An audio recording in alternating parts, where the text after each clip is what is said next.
Hello everyone, welcome back to our channel How to Tutorials. In today's video we're going to see how to clear cache in Coinbase. Well, it is quite a simple process, so let's dive right into it. So the first thing that you'll have to do is simply just open your settings application of your phone.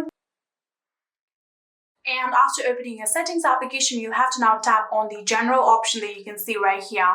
After tapping on it, here you can see iPhone storage, tap on iPhone storage, and after doing that, here you can see these are all of the applications that is currently on your phone. So you'll have to manually search for Coinbase application right here. So you can tap on show all and then simply scroll down and search for Coinbase. Here you can see Coinbase is right here. You'll have to now tap on Coinbase. And then you can see there is the option of Offload App. You can tap on Offload App just like this. And again tap on Offload App one more time.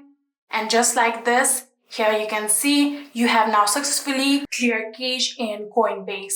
If you want to reinstall the application, you can tap on reinstall. And yeah, that is it. I hope this video was helpful to you guys. If it was, please do not forget to hit that subscribe button and like our video. Thank you so much for watching. See you in the next.